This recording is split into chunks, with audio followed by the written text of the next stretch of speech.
This is the Global Podcast Network, where executives and professionals connect, share, and inspire. Stay tuned for the conversations that drive success.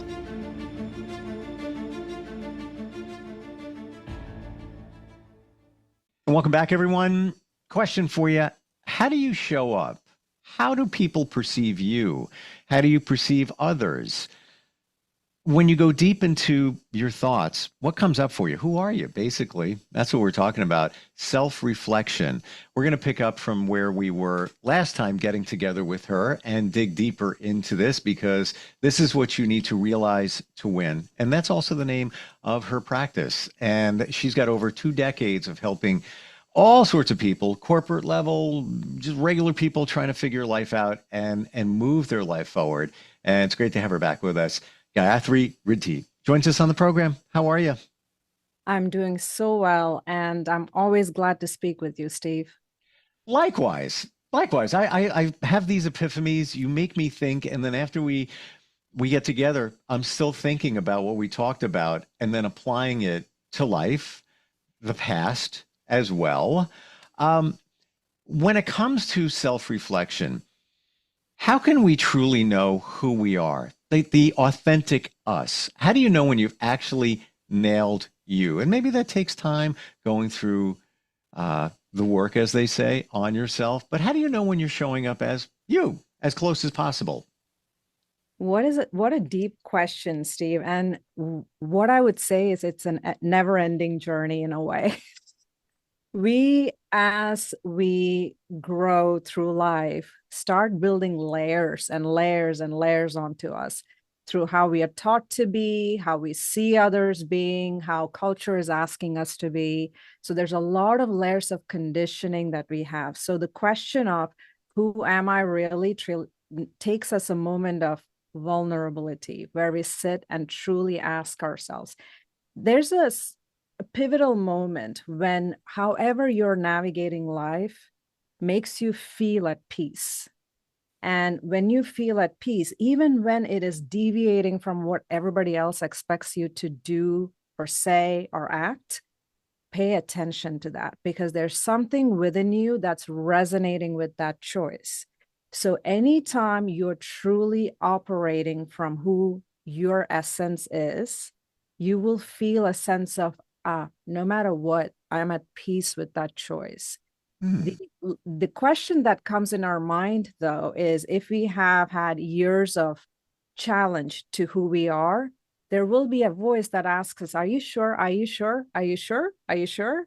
Shouldn't you be operating a different way? But when you feel that sense of peace, pay attention, because that is your unconscious, deepest layer of you, of your consciousness, telling you that's who you are. Thank you for that. It truly resonates. I got you on that. And it's almost as if it's your inner compass. Yes. Literally validating what you're thinking in a certain situation. And I'm guessing the more that you do that, the more that you start feeling, I'll use this cliche, comfortable in your own skin, where Yes. I'm being me. I've made a choice that is me, Yes. and I'm good with it. Mm-hmm. Is it your intuition? Is that what's coming up? Yes. So I think we've touched on this, Steve. So our mind has multiple dimensions to it. It's got cognition, our emotion, and our consciousness, which is where intuition lies. And intuition is again, consciousness has multiple layers. It's our awareness, right? Our top layer, and then our subconscious, and then the unconscious, which has got so much history, almost spiritual soul knowledge laying within, which also includes any kind of trauma we have collected through our lifetime. So yes, there's an element of intuition that is coming out, that's always consistently speaking with you, giving you information that says, hey, this is really who you are. And that may not always be the prettiest version of you, by the way. Just because it's coming from deep down may not be the best version of you. Then comes the journey of who do you want to be? And that truly needs to resonate with who you are too, because we are all growing to become the best version of who we can be in this lifetime. I I've called it this one phrase when I've experienced this, and this was about 3 years ago, give or take. And I was going through some challenges, and then, just knowing, making decisions and how to pilot in certain directions. And I walked outside of this studio building. I'm on the Mhm. second floor here, and just taking a break. And I walk outside, and I just looked up at the sun, and I had this thing called, I call it the quiet calm, like the quiet calm, where it's like, yeah, you're doing the right thing. Keep doing that. You're good with that. It's almost like a little voice, and it was just a feeling. Mhm. And now I get that feeling, I want to say, kind of all the time when it comes to making a decision. Now, granted, there are some times, I will admit, where I go against it. Like, well, really, is it the right decision? And, I kind of argue with myself back and forth. But ultimately, we all know the right answer. We all we know, whether it's intuition or our values or standards, what's coming from within. Yeah. And sometimes we don't act on it, and there's so many different reasons. It could be, I don't want to rock the boat.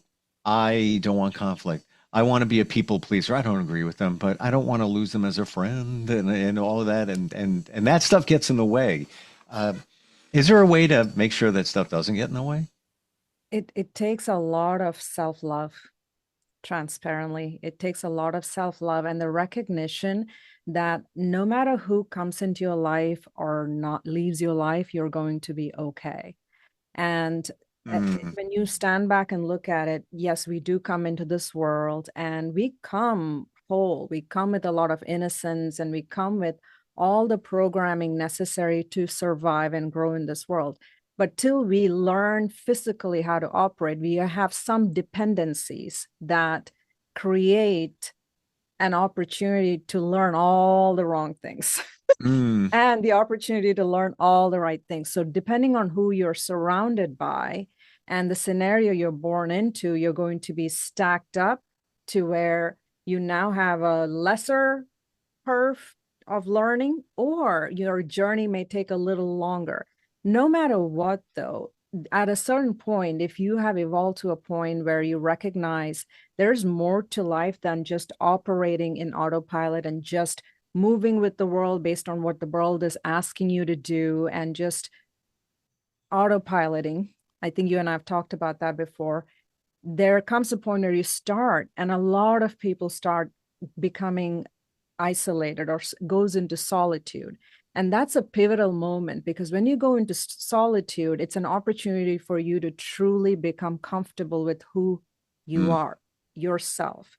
And there are some of us who will be comfortable with that, or will sit with it until we become comfortable with that, or we may give up on it, because part of that journey is that feeling of loneliness, is that feeling of isolation, is that feeling of, oh my gosh, there's no one else but me.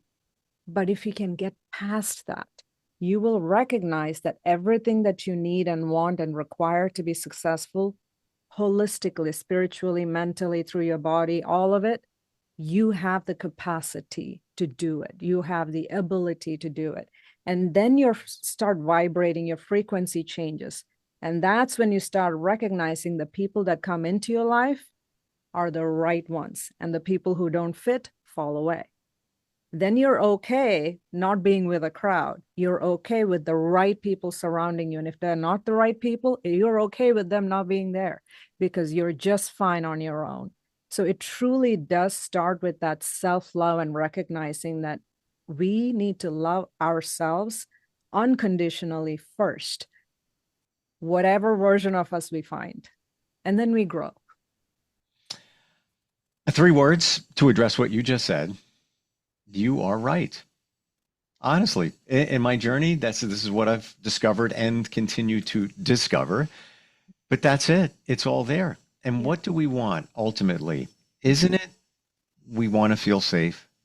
We want to feel safe, whatever it is, whatever in any area. So we'll do whatever we need to do to feel that way, but sometimes compromise ourselves because we're not sure we can feel safe with ourselves. Just what you said. If you love yourself, you're at that point where you trust you, you have faith in you. What do you need? Of course we need relationships. Of course we need this, we need that. But if you got you, you got what you need. You really do. But Yes. it's hard to, It's understand that. and I have seen it through my own journey, through people I help. I've seen it enough times for it to be reinforced tremendously in my lifetime. What is Mm, and I know you've seen this too. At that point, we are social beings at the end of the day. We are human beings. We are created to be a social in the social space. The discernment that we start operating in at that point of time, where yes, I don't necessarily require them. I am comfortable with them, but the people who come in get to come in because they're right for me and I'm right for them. mm, And that mutual beneficial mindset becomes very critical, because one of the things that when I started my journey of articulating how to help people, I used to use this term all the time, be non-judgmental. It's the hardest thing to do, is to be non-judgmental, because one of the conditioning as from childhood we're given, and it's also part of our survival technique, you have to be judgmental of what's happening to protect yourself for survival. oh yeah.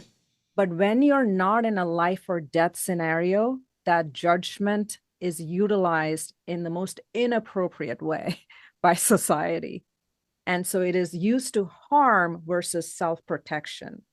So non-judgmental mindset is something we start building, and that needs to be applied to yourself first. We Mm, judge ourselves the harshest. We are taught to judge ourselves the harshest. We are told when we are right and when we are wrong. And curiosity in children, there are scenarios where it's curbed because, hey, be quiet, don't disturb. My scenario is stressful, so you cannot be a child right now. So there's so many scenarios that's going to condition us to be a certain way. At a certain point, you can make the choice. Do you want to stay in that conditioning or get out of it? And if you want to get out of it, start looking inwards. That is absolutely the key. That'll tell you what you want to keep, what you don't want to keep, and who you truly are, and where you're at peace. so a couple of thoughts on that. I've heard this that, and they've researched this. When you see someone in, it's like 0.8 seconds, you've already analyzed and judged. And if it's somebody that looks very different from you, maybe a different culture, you've made your decision on what you got in front of you. I'm not saying this is right. This is the way we're wired, evolutionary wise. Back to the same thing, to protect yourself, to make sure that you're safe. Then, of course, after you speak with somebody, you realize, wow, they're really cool. Like they're just like me. I never even thought that. But you've made that initial judgment, Mhm. which I feel is wrong, but it is what it is. Um, and if you think back to when you were growing up, take a second and really go deep. How many things that you were exposed to, be it your parents, people around you, how they judged others? And because I'm doing it right now in my mind, and it's like, well, I remember, this relative used to say this about this, particular group, and then this over here, and this. Yeah. When you think about it, it's like, oh my gosh, look at how jaded we could be. Yes. We as adults have to be so cognizant of what we share with another, especially younger, because you are training, every person is training another. And you're right, I have similar memories. So I don't know if you have recognized this, Steve. I have a smiling problem. I smile. You look at me, I smile. I have I from love it. childhood. I love it.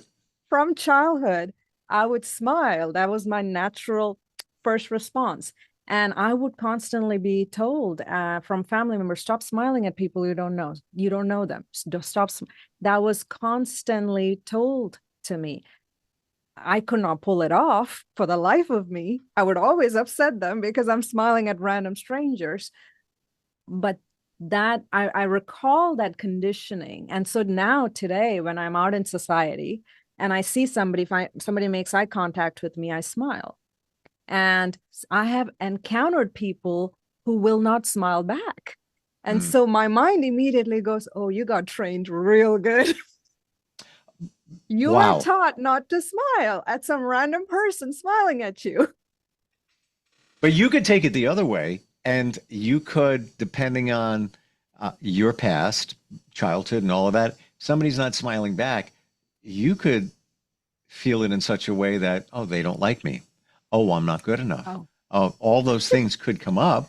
They could. Yeah. Other people may do that. They could. It depends. Yeah, my brain is not wired that way, or I have removed trainings that there you go. Taught me that, right? This so for me, this is what we're talking about. Okay, there's a very good potential that you got trained that it has nothing, somebody else's response has nothing to do with me. I've learned this many, many years ago, part of my journey. It's nothing to do with me, all to do with them. But it is always very, it's a moment that makes me chuckle because I see them not smiling, and then I feel like laughing because my mind immediately goes, oh, you got solidly trained. Yes. Well, good for you that it could have went the other way. Like, you have great self-reflection on that. And I'll briefly share this based on what you're saying. When I was in second grade, the teacher, Mrs. Baruch, never forget the name, I'm sitting there and I started laughing. It happens. Kids do that.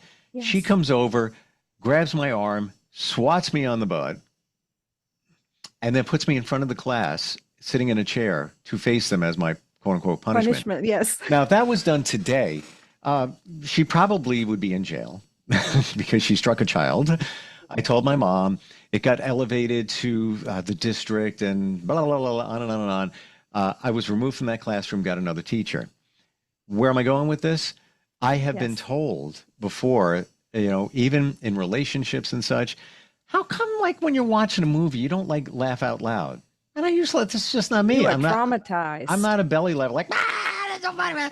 I think things are funny, yes, but I'm not, it's got to move me in a certain way before I feel, I want to laugh. It's just, I'm thinking that might be the reason. It could be. It could be the reason. Absolutely can be the reason. Because the unprocessed scenarios, especially that created intense emotion of something, pain, shame, fear, that if you don't really sit down and process it and deliberately try to overcome it, it imprints on you. It's somewhere deep in you, and it comes up when you don't even know it's coming. Yeah. And I, on the other hand, there have been a lot of things that I've been told. Some I absorbed and I had to work through it. And others, like the smiling one, clearly just bounced off me. And so there was a terminology my family used to call me. They used to say I have the skin of a rhino, because there were things that they would tell me and it wouldn't penetrate. I'm so envious of you for that. I really am. I'm like, sure, that's how you feel. Fine, thank you. I wasn't that kid. But maybe it's because I got bullied. I was a fat kid. I didn't get picked for dodgeball, on and on and on. But every kid is different. Every kid is different. And we all have traumas. We all have stuff that we're working through. And we have different traumas, and everything is all valid. And the key is giving ourselves compassion, because every single human walking this planet has something that has imprinted on them. Oh, yeah. Doesn't matter what country, what culture, your social status, your economic status, it does not matter. Every single one has something, and it turns them into who they are. And then they have to work on themselves to see, who do I want to be and who am I truly? Otherwise, you're just going to become this caricature of a combination of what the world has made you into. And if you're comfortable with that, so be it. If you're not comfortable with that, that's when people start moving into the journey of looking inwards. What do I need to be? Who do I need to be? What do I need to learn? Where do I need to shift my perspectives? Because it's all perspectives that, if you learn something, you can unlearn it and relearn something else. It's just how we are built. Do you think, now we're talking about self-reflection, mm-hmm. Do you think that even after doing the work, the realization, working with somebody like you, are we ever 100%, or can you be 100% authentic? Is it even possible? Mm-hmm. I do. So every day, no matter how authentic you are, you may find something new within you. That's absolutely And that's beautiful. true. That's absolutely true. I think authenticity is a part of your awareness level. So what you're aware of and what you've processed and what you've recognized, if you're operating at that level, you're authentically being you. When you see, recognize, if you deflect, decline, refuse, don't wanna, that's when you start behaving in a way that's not congruent. So you are going to be something else and you are something else, right? So it's where you recognize who you are. And let's say that you recognize something is bothering you, like something triggers you into anger. That is an authentic response. It's not that you're authentically angry that's the problem. It is find out what you need to do to process the anger so you can come out of it. And when you come out of it, that's still authentically you. Wow. I even at that point, um, can you be 100%? Are we different with other people? Even if you've done the work, you've got to, you're in a good place. You're in a really, really good place. Are there times, and I have to think that there are. There's a level of discernment. So I had a couple of coaching conversations recently, and coaching conversations are confidential. So not telling you who, what, when, where, why. Sure. But let me tell you the scenario. So the coaching conversation was where somebody had so trying to be the authentic part, right? So it's like information. How much information should I share to what audience? And the authentic part of her wants to share it to everybody, right? So do I do that? And at that point, you have to go, no, who's your audience? How much do you go? There's a level of discernment that you can still be authentically sharing because your intent is to share, but have a discernment of how much, what, where, when, right? So that's there. You're still being authentic that way. And there was another scenario from an authenticity standpoint where we talked about how we are two different people, one at work, one at home. And that is a very dangerous scenario where you are truly putting on a mask in one of the two scenarios, right? So either you're truly you at home or you're truly you at work. And that is where you really have a lot of work to do because ideally you should be the same in both places. To be at peace with yourself, because that's where burnout happens in one of the two places. You're consistently being something else somewhere. At a certain point of time, your nervous system cannot take it anymore. It'll shut down. This is good right here. This is it. You're in a constant battle for you. Yes. So yeah, I never realized that how much. Let's be honest, we've all been there where, you go to work and you're you, but you're a different you than you are at home. And then, in this scenario, that scenario, how much work that is to, It is. I guess, best description, put on a front when you're at work. You are. Yep. That's work. Yes, it is. And one of the things I work with leaders on is, there's so many theories on 5 steps to do this and 20 steps to do that and all that, right? So I'm like, hey, all that's well and good. But if it's not truly resonating with you, none of that is going to work. None of that is going to come across genuine. The only way you can truly be an authentically strong, effective leader is not with your title. And some leaders definitely lean on their titles. Oh, yeah. Do what I tell you because I have this title and I'm telling you to do it. That's not sustainable. It's going to get you to a point, but after that, something's going to crumble. Something will happen that'll make it crumble. There might be a long time, but it will crumble. Where it's sustained is where you're operating in a way that is truly you. And if you're truly somebody who thinks the world needs dictatorship, they're going to be fine. They're not going to burn out. They're going to be fine as a dictator, right? But if you're someone at home, let's say when you're not in a work scenario where you are a compassionate, kind, considerate human being, and you go into the office, you have a title of a leader and you're trying to operate in a different way, you're going to not come across authentic. You're not making genuine connections, and you're going to break something within you, and you're going to break your team. I'm still processing how much work it is not to be you.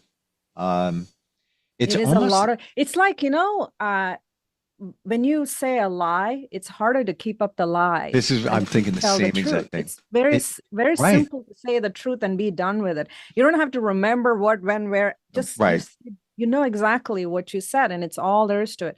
The moment you decide to make something up, you're you're now asking for trouble. right. Yeah, and you're not being you. And I would have to imagine that there's a phrase, all Yeah. comes out in the wash, or Yes, it it will does. all be revealed. And I feel that's true at some point. I have, and leadership is a space that I'm passionate about, as you know. Mind is a space I'm passionate about. And so I watch and I observe and I see impact, I see consequences. I see some leaders with not the best behaviors going a long time. But if you see, there's a point where something breaks.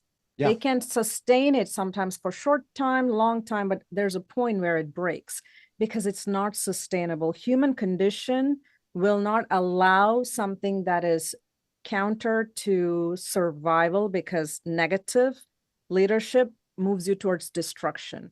And positive leadership is giving you a sense of survival, right? So anything that eventually takes you to destruction, there will be a time when it falls, but it's cyclical. It happens and it grows and it happens and it happens. But if you look at the patterns of it, what goes up definitely comes down. Even if it's a good leader with a good reputation, if they're up here, they will find something to bring you right back down. Yeah.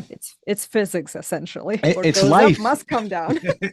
That's the way life works. Yes, it is. And if life was just even keel, one straight line, it would be boring. You wouldn't, if you didn't know what happiness was, or if you didn't know what That's right. sadness If you was, did you not wouldn't know what know what happiness. the horrific side of humanity were, you cannot appreciate the good side of humanity. It's all part of us, all Yeah. of it, the good, bad, indifferent, ugly, all of it is part of who we are.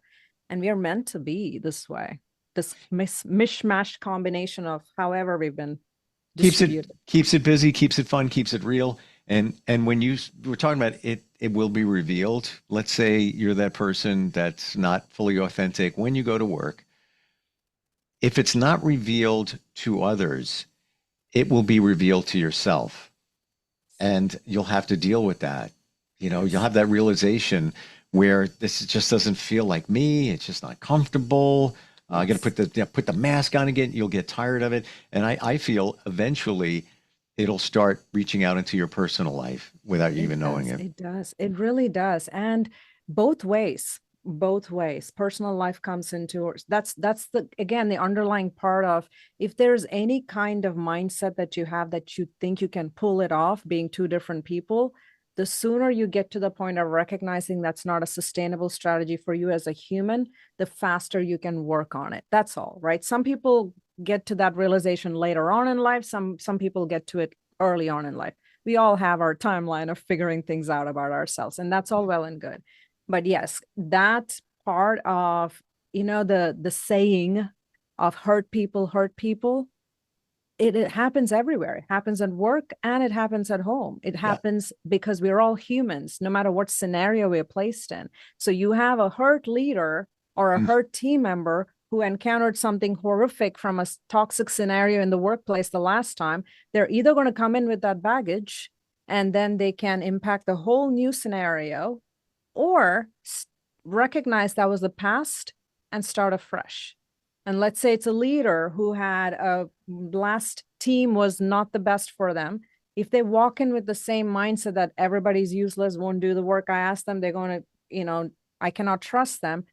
That's how they're going to behave. Mm. And so it's so important to remember that first work on ourselves and then know that everybody around you is working on themselves too. Well, we hope they are. Not And everybody in is. their own time, In their own time. Yeah. Yep. Yeah. Your role is to absolutely be respectful and hold them accountable for what they're accountable for. But their human journey is their own. What's beautiful about this is that when you start doing that work and you have those realizations that, those self-reflection moments, things start falling into place. For example, you may be involved with a certain bunch of people in your life, but now you've reflected, you're you closer to being the real you. Now you see those people differently. Mhm. And you see, well, I really thought that, Mike was like plugged in and he's connected to all these people and he'd be great, for me in terms of business. And you look at it like, Mike doesn't know anybody. I just, I, Mhm. I drank his Kool-Aid, and he's really not, the most honest person. And but you see that, then you can weed that out of your life. Yes, yes. You see it And that's different. the key is when you recognize when people show you who they are, Mm, give them the grace to grow because they still have the opportunity to grow, but the right alignment with you does not exist. You let them go, and future is the future. There could be another point of time when you reconnect, but at this moment of time, there's no alignment, so you let that go. And doing it in a mature way, without resentment, without some type of a blow up of some sort, in a graceful way, recognizing it's not the right time. You go grow, I go grow, and let's see where it goes. And that is a very healthy way of letting go and detaching when things don't work. What would you say is the first starting point? Everybody's different, I get it, but the first starting point to find your authentic self. It find time with just you. Okay. Yeah. Absolutely. Find time with just you. And there is a societal concept of loneliness that is taught to us. When you're alone, if you are not doing something or watching something and acting on something, and you're just being by yourself, there's an sense of isolation that happens.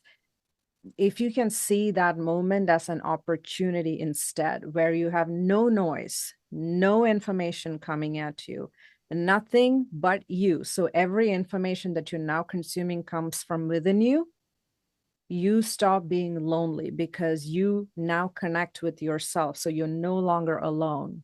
You are within you and you're listening, you're going back and remembering things and reflecting things. And there's so much growth that's Mm, going to happen when you are shutting down external noise, people's information, whatever it is, your electronics. You shut that down. And the ideal space of in nature, of course, we've talked about the fractal pattern of the vibrations of the sounds of the nature is very good for our brain, nervous system, right? So that adds to it. Absolutely. It kind of calms your brain down, and then you can mm. go back to yourself. But when you're there and you're all on yourself and you've reached the point of I'm no longer lonely, I am comfortable with myself, be prepared to face whatever it is you find within you because all of us have it. Mm. And Right. and you have to face it alone. And it's okay to face it alone. It is Yeah, okay to face it. And some people go want to talk to somebody about it, and that's okay too. sure. Whatever it takes for you to process it is fine. But find that time on your own so you can truly see who you are without anybody around you. It is true. It really is. And I experienced that when I shared with you. I went away a few weeks ago, and it took me like 2 or 3 days, 2.5 easy, to calm down, to be, I should be doing this, I should be doing that. Why am I here alone? All those things going in your mind till I got to the point I was like, oh, this is actually cool. Yeah. Even to the point of noticing those little things in life that you let go, like Mm-hmm. like a drop of rain on a leaf. I was like, Oh, look, yes. that is so. Look at that. Or there was a gecko running around. I was like, hey, dude, Yes. how's it going? Just watching him and Yes. doing his thing. Yes. Yes. And like you just said, I chose to do hypnotherapy and a past life regression while I was away. And like you just said, the stuff was coming up anyway. Now add that to it. Whoa. Mm-hmm. A lot was revealed in a good way. And I think that got me even steps closer to being the authentic self I want to be. Yeah. Yeah. And part of that is you coming to terms with it, right? So there's a level of acceptance. So when something happens that really impacted us, there's almost a trauma of, oh my gosh, that happened to me, and So there's a level of acceptance that we have to start working towards to say, yep, it happened to me. And as a result of it, I am who I am now. And that starts building our strength and resilience that no matter what has happened, look at who I am and where I am today. And so it truly shifts our mindset from everything's happening to me to everything, every single thing, good, bad, indifferent, happened for me so I can become this way. And not everybody gets that because they haven't reached that state of thinking yet. And some people, when they're alone, they don't like it. They haven't reached that state where it's okay to be alone. And you spoke about took you 3 days. There's so much happening to us. Our nervous system is conditioned to keep moving. So when you stopped, it didn't know what to do. It didn't know what to do. It did not know what to do. It was like, what's happening? Where is my stimuli? Give me my stimuli. You're constantly giving me stimuli. Why did you stop? And it literally, our entire nervous system starts breaking out. So that's what you experienced, is where you conditioned yourself to go fast. So I have a podcast. You know this, right, Steve? I have a podcast called Catalyze Yourself. And the way I speak is I don't speak fast. I speak very intentionally, and I speak relatively in this way I'm speaking to you, right? I'm not speaking very fast. And I've had people say, I have to listen to you faster. I'm like, that's okay, consume it. But try listening to me at the pace I'm speaking, because it's going to help you slow down. The whole intention of it is to help you slow down, because it's only when you slow down, do you listen? Yep. Do you truly hear? Do you pay attention? Because otherwise you're running. You won't notice that drop on that leaf. You will not notice that gecko because it's going to be camouflaged in the grass. Or that aha moment that could change your life. That's you're missing. Slow down. And so when you go for a walk, pay attention to the little things, and it truly shifts how your mind, your nervous system operates. And then it no longer feels like everything has to be fast. So 2 points here. I am booking another stay at that place. Again, I'm going back because it was so fabulous. And I have a friend.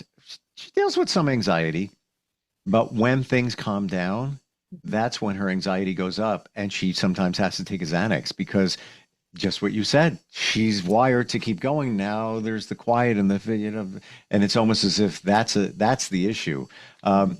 Fabulous talking with you. So many realizations and epiphanies always. And it's not just me. I'm sure others have them too, because your superpower is making us think, making us go deep. Realize2win.com, best way to find you? Realize to Win. Absolutely. That's where you can find me. And yes, Steve, I thoroughly enjoy speaking with you. Likewise, Gayathri, and looking forward next time we get together. All right. Sounds good. Appreciate it. We'll be right back. This is the Global Podcast Network, where executives and professionals connect, share, and inspire. Stay tuned for the conversations that drive success.